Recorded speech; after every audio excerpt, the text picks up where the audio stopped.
j'ai encore récupéré un serveur. Et on va s'amuser avec aujourd'hui, avec Docker. Ouais, il est juste derrière moi, on le découvre tout de suite. Hey, salut les noobs et bienvenue dans cette toute nouvelle vidéo. Le serveur est là, c'est un HP, vous l'avez vu au petit logo qui est vert ici sur la porte. C'est un HP, aujourd'hui on va s'amuser avec ce serveur, on va installer dessus le truc qui s'appelle Docker. Alors on va bien sûr faire un tour du serveur physique, on va installer Docker, on va déployer par exemple un serveur Minecraft en 15 secondes, enfin je l'espère qu'on va y arriver.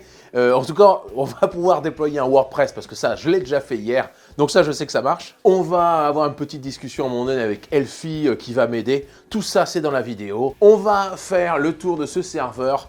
Là, je le masque un petit peu parce qu'il y a l'écran. Comment je pourrais retirer l'écran? Hop, on va retirer le clavier souris. Oh,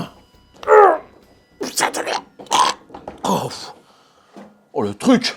Wouh! Donc ça, c'est des HP, HPE, c'est HP mais pour les enterprises, les entreprises. Je vous ferai voir le devant tout à l'heure, mais voilà, ça c'est des HP. Et là ici, on a l'ouverture du serveur. Waouh! C'est incroyable. Où est-ce que je vais foutre ça, moi? Là. Voilà, on va installer Docker là-dessus. C'est joli ça, ces trucs de plastique. Ah voilà. Donc sur HP, ceci dit, c'est un peu pareil chez Dell aussi, mais vous avez des petits trucs bleus. Les petits trucs bleus, c'est des trucs que vous pouvez ouvrir. Waouh! Regardez. Ah oui, c'est lourd. Donc là, vous avez les ventilos qui sont ici. Le serveur n'est pas si vieux que ça. Ici, on peut avoir 2 CPU à l'intérieur de ce serveur. On n'en a qu'un d'installé ici avec juste ce dissipateur et donc toute cette surface en plastique avec ces ventilateurs qui vont permettre de faire circuler l'air. Il n'y a pas besoin d'un ventilateur directement sur le dissipateur puisqu'ils sont ici. Et il y en a 4 qui sont à l'arrière ici. Enfin, plutôt à l'avant, mais voilà. Ils sont les 4 ici. Et vous voyez que ça se change en 2-2. C'est vraiment super pratique. Ce qu'il faut remarquer aussi sur ce serveur, c'est qu'on a 2 barrettes ici. On n'en a pas d'autres. Vous voyez qu'on peut largement en mettre plus. Et je crois qu'en RAM, on a 40... on doit avoir 48 Go. Ici, on a quelque chose de très important. C'est sur le slot 1. Regardez comme c'est magique. Ça, c'est pas un SSD. C'est un Data Traveler de 16 Go. C'est une simple clé USB Kingston, mais sur lequel vous pouviez, à l'époque, sur ce serveur, mettre VMware. Il y avait le système d'exploitation, c'était pas Windows, c'était pas Linux, mais c'était une sorte de Linux. Bon bref, c'était VMware qui était là-dessus, sur une simple clé USB qui faisait 16 Go du coup. Voilà, donc là, c'est pas miraculeux. Pareil à l'arrière, je vous ferai voir tout à l'heure quand je prendrai des images avec ma caméra. Vous avez la possibilité extrêmement facilement de retirer une alimentation. Voilà, c'est tout simple, c'est une alimentation électrique et vous en avez 2, comme ça s'il y en a une qui tombe en panne, l'autre prend le relais et vous voyez, vous avez juste un petit ventilateur à l'arrière et puis vous avez juste à tirer comme ça en appuyant sur ce petit truc. Voilà, à l'arrière sinon rien de spécial, mais je vous fais quand même une petite vidéo en voix off après si vous voulez ou en musique. Et le devant, donc on a une jolie porte avec ici c'est caché, je sais pas si vous le voyez, ouais. C'est pas terrible, mais là, il y a les petites clés qui servent aussi à fermer, verrouiller, le bouton on-off. Et on a 5 disques durs, pardon, qui sont des 10 000 tours minute à 600 Go. Donc, c'est 6 x 5, 30. Ça fait 3 Tera. 3 Tera d'espace disque maximum, bien sûr. Mais on n'aura pas 3 Tera, puisque, bien sûr, on a fait un RAID 5. Je ne vais pas rentrer dans les détails, mais ça permet d'avoir un disque de secours si jamais il y en a un qui pète, c'est pas grave, on peut en péter un sans perte de données et en plus on va un petit peu plus vite. On va essayer d'en mettre ça et puis on va le démarrer juste après pour installer Docker. Voilà, allez, on parle de Docker. Alors c'est quoi Docker? Imaginons une entreprise qui a plusieurs boulangeries. Ça me donne un peu faim votre truc. Bon bref. Cette boulangerie peut utiliser la virtualisation avec VMware, Proxmox comme on l'a vu il y a peu en vidéo, ou Hyper-V de chez Microsoft. Il y a aussi d'ailleurs VirtualBox que vous pouvez utiliser gratuitement chez vous. En virtualisant du coup, cette entreprise aurait 5 serveurs virtuels installés sur une seule et même machine, mais elle aurait 5 fois installé soit Windows, soit Linux. Du coup, ça partage la RAM, ça partage le processeur, c'est vraiment génial, c'est la virtualisation quoi, voilà, ça on l'a déjà vu. Alors Docker, c'est encore aller plus loin si je puis dire. Au lieu de virtualiser le système d'exploitation, Windows ou Linux, et le logiciel ou les logiciels installés dessus, par exemple le site WordPress pour la boulangerie, on va virtualiser uniquement l'application. Avec la containerisation et Docker, vous installez un seul Debian et les 20, 30, 40, 50 conteneurs vont se baser sur ce Debian. Il n'y aura pas besoin de réinstaller 20 fois ou 30 fois Debian. Une seule fois suffira. J'espère que vous avez compris comment fonctionnait Docker. Désormais, on va démarrer le serveur pour voir le petit bruit que ça va faire. C'est quelque chose que j'aime entendre en fait. Ouais, c'est incroyable. Allez, je me mets là et on appuie sur le bouton on-off. C'est parti. Ça va, c'est correct. Ça, c'est correct. Il n'est pas violent trop encore. Hein. Il ronfle un peu, mais ça va. Et là, vous voyez marqué le Proliant. Je ne sais pas si vous voyez beaucoup avec la caméra. Non, il y a le... Hop là. C'est encore pire. Voilà.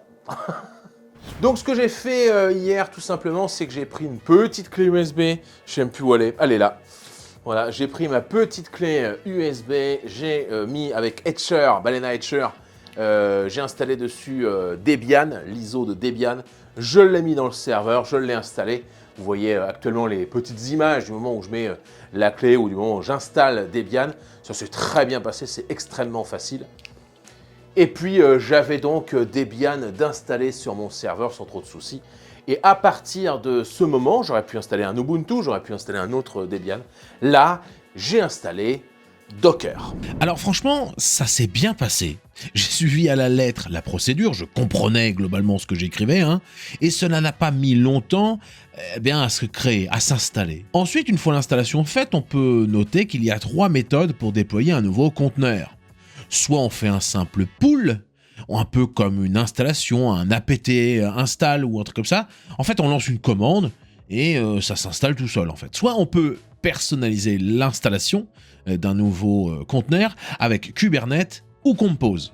Moi j'ai choisi Compose qui vous propose de créer un fichier de config puis de lancer la création de ce conteneur par la suite grâce à la config. En fait c'est le tuto pour créer une interface graphique à Docker appelé portainer.io qui m'a aidé et qui est passé par Compose. Du coup, je suis resté sur Compose. J'ai même après installé Minecraft, comme vous le verrez juste après, et j'ai utilisé du coup Compose aussi. Alors hier, j'étais en train d'essayer de voir comment ça fonctionnait parce que vraiment, je ne connais pas Docker.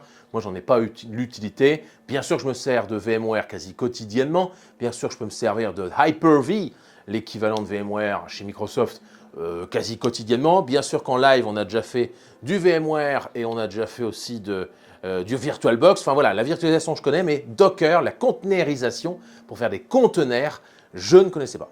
En tout cas, je voudrais remercier 2 sites internet. Il y en a un, c'est plutôt aussi un YouTuber et ils font des trucs vraiment géniaux. Ça s'appelle it-connect.fr. Je voulais quand même les remercier et les saluer. Je ne leur ai pas demandé l'autorisation non plus, mais ils ont fait un tuto et c'est grâce à ce tuto que j'ai installé Docker sur Debian. C'est extrêmement bien foutu, leur tuto est génial, je le mets en commentaire et c'est juste un merci qui part. Il y a aussi une autre personne que je voulais remercier, c'était Elfie qui le premier m'a parlé de Docker, c'est déjà il y a plusieurs années maintenant, et parce qu'il l'utilise pour faire des tests, plutôt en labo de test. Et avec Elfie, on a pas mal discuté sur Discord, il m'a montré pas mal de trucs. C'est quelqu'un de passionné qui fait partie bien sûr de ma communauté. Et je l'en remercie 1000 fois. Et même si c'est vrai que parfois, je comprends pas tout ce qu'il dit. Vraiment, c'est un truc de fou. Sur cette machine. Donc ça veut dire que si tu arrives à sortir de la machine, tu es automatiquement en route. Attends, redis ça doucement. Si tu arrives à... Ah oui, sortir de la machine. La machine qui est là, okay, quand elle est construite par Docker, oui.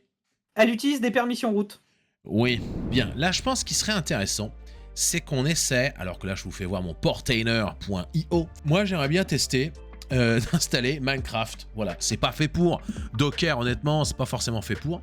Mais j'aimerais bien installer Minecraft. Donc, je vais le faire en quasi direct. Bon, on va essayer déjà ça, Docker Run, etc. Mais je comprends pas comment il peut comprendre. Ah, il y a le Docker Pool, voilà, il y a le Docker Pool. Ok. Donc là, ici, si je copie-colle la commande, Docker Pool, Minecraft, machin, on va faire ça. Using defaulted labels, ok. Ok. Donc là, pool, machin, ça y est, c'est fini. Ah, mais attends.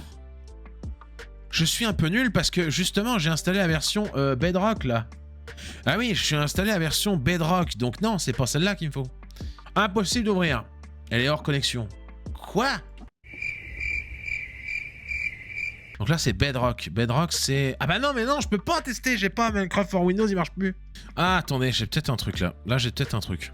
Voilà, on va faire mkdir Minecraft. Oh non, non, non, non. CD Minecraft. Voilà, il faut que j'aille dans le dossier, ok? Maintenant, je fais nano docker-compose.yml et non pas XML. Là, je copie la config que je viens de voir sur un site internet. Voilà, le Docker Compose. Composer, hop, là, machin, là, le truc là. Je crois qu'il faisait -D, alors je sais pas pourquoi -D. Ouais, je regarde quand même. MC Pooling. Ouais, il est bien installé, il n'existe plus. Et on va voir ce qu'il dit. Wow! Franchement, ça a l'air bien. Par contre, ici, je ne vois pas de conteneur, là. Ah si, starting. Vous voyez, regardez là. Oh, c'est bon, là. Oh, c'est bon, là. Là, je le sens bien, là. Preparing Spawn Arena. Oh non, mais là, c'est bon, là. Alors, attendez, si je fais ça, multijoueur.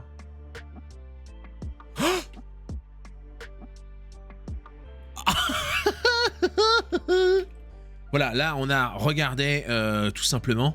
Vous voyez que 21h31, voilà, le serveur était lancé. Et regardez, à 21h32, je me suis authentifié avec mon code là, machin, etc. Et je me suis connecté avec cette adresse IP. Et voilà, salut les noobs, join the game. Salut les noobs, lost connection, disconnected. Mon petit bilan de Docker, c'est quand même pour déployer des labos de tests, c'est quand même pour faciliter le fait de créer des environnements extrêmement rapidement. J'imagine que si demain vous êtes dans un data center, que vous devez déployer un serveur WordPress par exemple extrêmement rapidement, en 3 clics et limite tout est scripté, vous n'avez rien à faire. C'est comme ça que je ferais avec des conteneurs, ça me paraît logique, ou avec des scripts, hein, peut-être, pourquoi pas, j'en sais rien, mais moi, pour mon utilisation professionnelle ou même personnelle, je n'ai pas d'intérêt de faire des Docker. En revanche, il y a quand même quelque chose de très sympa avec les Docker, c'est que ça va prendre très peu de ressources, bien sûr. Ce que j'ai apprécié, c'était vraiment la facilité de déploiement des solutions. Après, si c'est pour chez vous, je ne vois pas l'intérêt d'avoir un Docker. Pourquoi ne pas installer tout simplement le service sur un Linux, tout simplement, en fait, il n'y a pas besoin d'avoir un Docker. Docker, c'est quand on commence à avoir besoin de beaucoup d'applications sur un seul et même serveur, pour moi, hein, voilà. Merci à vous infiniment d'avoir suivi cette vidéo. Si vous avez d'autres idées que je pourrais installer sur des serveurs, c'est pas ce qui manque, les serveurs, honnêtement. Quand ils ont fini leur vie, on les met dans d'autres utilisations. Celui-là va partir encore pendant 3, 4, 5 ans pour faire de la sauvegarde. Merci donc à vous. Merci aussi à celles et ceux qui s'abonnent à cette chaîne, qui font vivre la chaîne et qui m'aident à aller vers les 50 000 abonnés un jour.